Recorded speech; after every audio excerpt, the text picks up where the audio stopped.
प्रिय विद्यार्थियों, बीए द्वितीय वर्ष की कक्षा में आप सभी का हार्दिक स्वागत है। आज की कक्षा में हम हिंदी साहित्य के प्रथम प्रश्न पत्र के अंतर्गत रीतिकाल के महाकवि बिहारी लाल का अध्ययन करेंगे। यानी हमारी आज की चर्चा का मुख्य विषय रहेगा बिहारी लाल। सर्वप्रथम हम देखते हैं कवि बिहारी का जन्म सन 1595 ईस्वी में ग्वालियर के पास बसुआ गोविंदपुरा नामक गांव में हुआ। यहाँ पर सन 1595 ईस्वी जो दर्शाया गया है, इसमें अलग अलग विद्वानों के अलग अलग मतभेद हैं। इनके पिता का नाम केशव राय था। इनका बचपन बुंदेलखंड में बीता और विवाह इनका जो है मथुरा में हुआ था। बिहारी ने लिखा है, प्रकट भय द्विजराज कुल सुबस बसे ब्रज आए, मेरे हरो कलेश सब केशव केशव राय। आगे उन्होंने कहा, जन्म ग्वालियर जानिए खंड बुंदेल बाज, तरुणाई आई सुखद मथुरा बस ससुराल।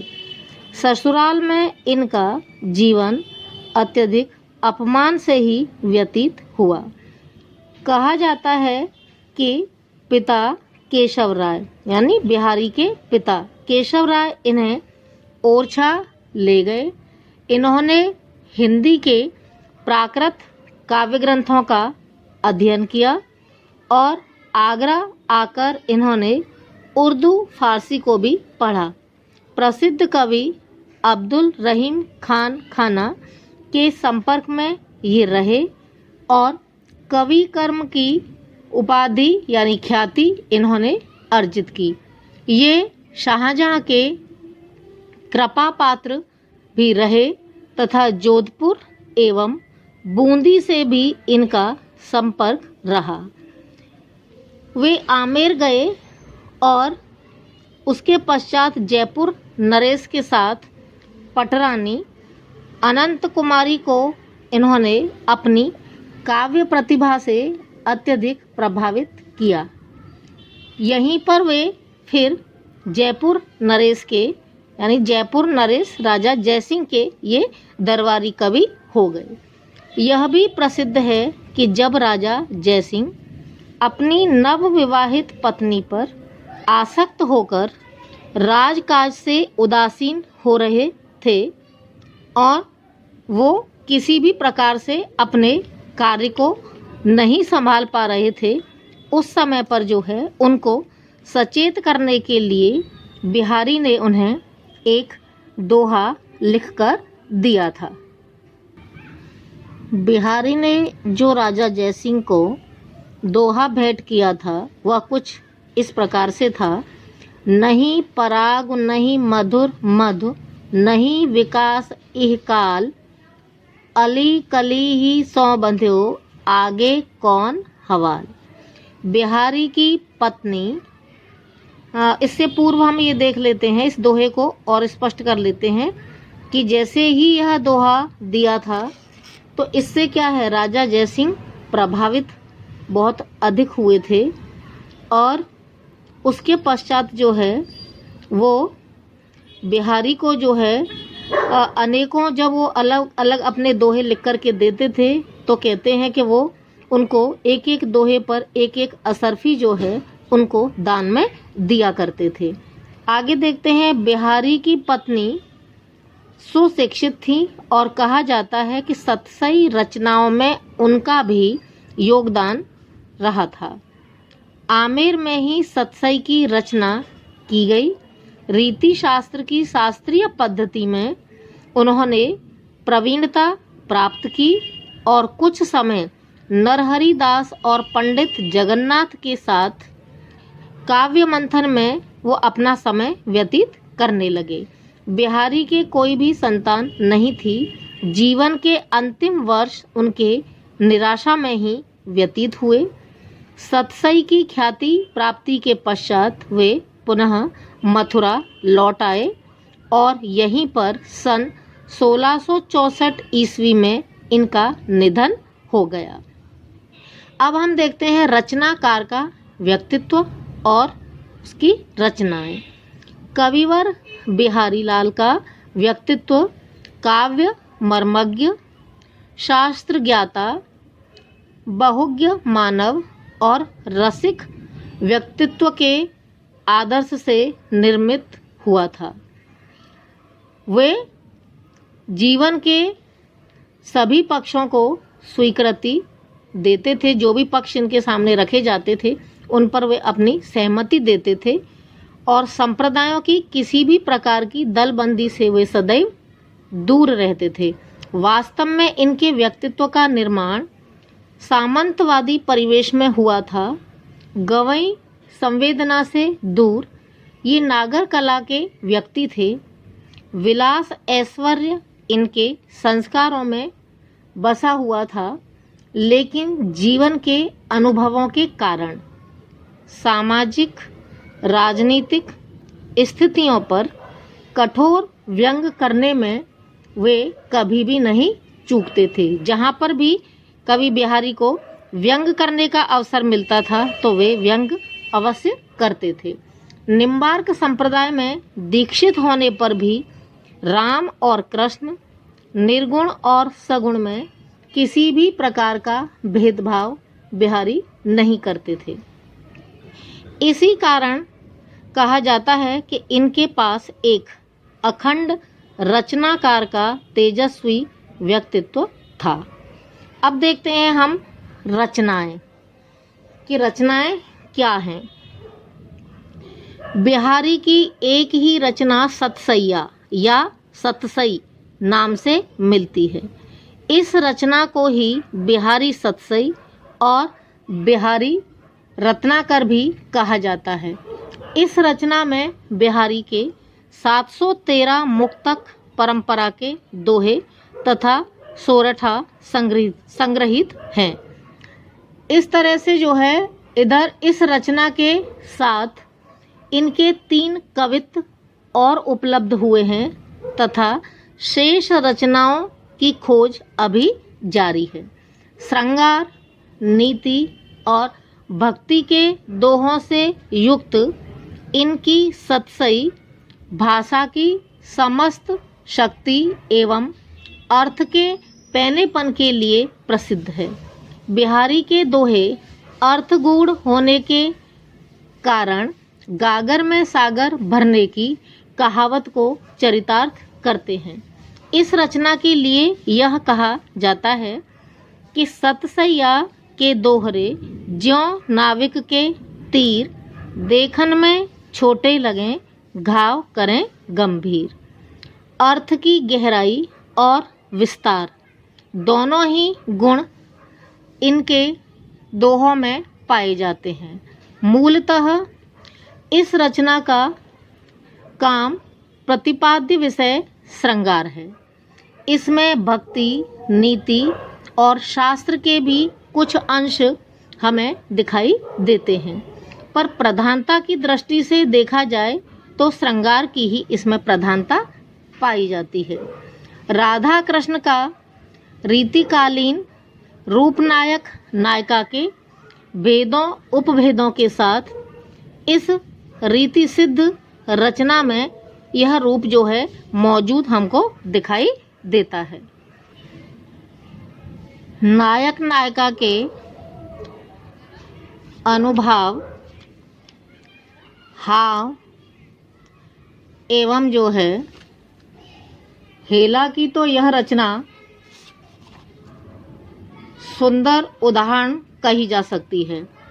विशेष बात यह है कि बिहारी ने अलंकारों के उदाहरणों के रूप में रचना नहीं की, पर अलंकारों की काव्य उपयोगिता पर इनकी दृष्टि बराबर केंद्रित रही है। भाव की विदग्धता, सरसता और कला के चमत्कार से मिलकर इस रचना की सृष्टि की है। दरबारी काव्य परंपरा के उर्दू शायर जैसे शेर कहकर जो दरबारों में वाहवाही लूटते थे, वैसे ही बिहारी दोहों की अर्थ शक्ति से सभी को दरबार में चकित करते हुए वे जो है हमेशा यश प्राप्त करते थे। साथ साथ जो है चमत्कार और अलंकार इनके दोहों की छवि नहीं बिगाड़ते, बल्कि सौंदर्य में वो जो है वृद्धि करते हैं। बिहारी सतसई का प्रभाव हिंदी साहित्य पर काफ़ी दूर तक पड़ा। इनके बाद श्रृंगार विषयक सतसइयों की परंपरा ही चल पड़ी। बिहारी सतसई का इतना अधिक साहित्यिक आदर रहा कि बड़े से बड़े कवियों ने इस रचना पर विभिन्न टीकाएं लिखी। सतसई रसिक संप्रदाय और रीतिवादी कवि संप्रदाय की तो कंठमाला ही बनती चली गई। आगे देखते हैं, सतसई की पहली टीका यानी गद्य टीका कृष्णलाल ने की है। यह टीका सन 1662 ईस्वी की है। दूसरी टीका सन 1763 ईस्वी में मानसिंह ने लिखी है। तीसरी टीका सन 1714 ईस्वी में किन्हीं अनवर ने अनवर चंद्रिका नाम से की है। सन 1717 ईस्वी में सुरित मिश्र ने अमर चंद्रिका नाम से टीका की। सन 1777 ईस्वी में हरिचरण दास ने हरि प्रकाश नाम से सतसई की प्रसिद्ध टीका की। इस तरह से जो है विभिन्न टीकाएं जो है लिखी गई। इसके पश्चात अगर हम आगे देखें तो लाला भगवान दीन ने बिहारी बोधनी, पंडित जगन्नाथ दास रत्नाकर ने बिहारी रत्नाकर, पद्म सिंह शर्मा ने संजीवन भाषा लिखा। बिहारी सतसई की भारतीय भाषाओं में अनेक टीकाएं जो है भाष्य हुए और नारायण कवि ने गुजराती में नववर्ष प्रकाशित नाम से सतसई की टीका की। इस प्रकार से इस रचना का एक विकराल साहित्य यानी विशाल साहित्य जो है मिलता है। अब हम देखते हैं दरबारी काव्य परंपरा जिसमें कवि बिहारी रहते थे। दरबारी काव्य विशृंखलित केंद्रीय सत्ता, उत्तरदायित्वहीन विलासिता के वातावरण की उत्पत्ति है। सम्राटों सामंतों के दरबारों में रचे जाने वाले इस साहित्य में अलंकरण और कलात्मकता अपने चरम बिंदु पर पहुंच गई थी। काव्य में श्रृंगार की अतिशयता राजाओं सामंतों का मन बहलाने में सफल हो जाना ही एक मुख्य विषय था। उस समय की अधिकतर रचनाओं में श्रृंगार की अतिशयता देखी जा सकती है। अधिकतर रीति कवि दरबारी थे। राजा के मनोरंजन के लिए श्रृंगार का विकृत रूप प्रस्तुत करना और आश्रयदाताओं की झूठी स्तुति करना इनका कार्य रह गया था और तभी ये जो है सफल हो सकते थे। कविता अब व्यावसायिक हो गई थी, अतः अपनी गरिमा से वह पूरी तरीके से जो है गिर चुकी थी।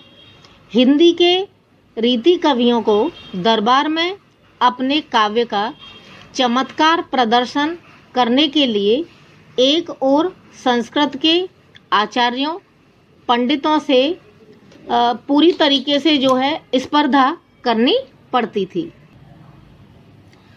स्पर्धा ही नहीं बल्कि संस्कृत, प्राकृत और फारसी, उर्दू की कविता से समानता या पूरी तरीके से श्रेष्ठता पाने के लिए हिंदी के दरबारी कवियों को श्रृंगार या नायक नायिका के नखशिख वर्णन का जो है रोमानी वासनामूलक चित्र जो है प्रस्तुत करना पड़ता था, तभी वे जो है उनकी बराबरी कर सकते थे।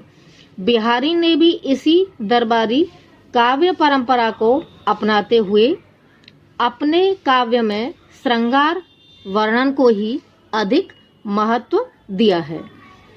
उस काल की दरबारों की रुचि का ध्यान रखते हुए बिहारी ने दाम्पत्य रति को भी प्रमुखता दी है। दाम्पत्य रति के कारण जो है वात्सल्य भाव भी कैसे नष्ट हो गया है, उसके भी अनेक रूप जो है वहाँ पर दिखाई देते हैं। इन सभी तथ्यों के आधार पर हम निष्कर्ष रूप में कह सकते हैं और या हम इस निष्कर्ष पर पहुँचते हैं कि रीतिकालीन कविता एक ओर शाही दरबार के वातावरण से जुड़ी हुई है तो दूसरी ओर भारतीय श्रृंगार परंपरा के साथ भी वह जुड़ी हुई है।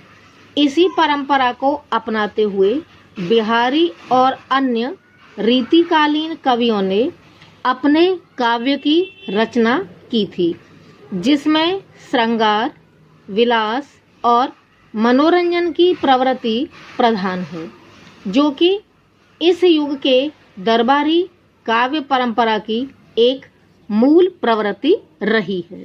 इस तरह से आज के व्याख्यान में हमने बिहारी के कुछ महत्वपूर्ण बिंदुओं पर चर्चा की।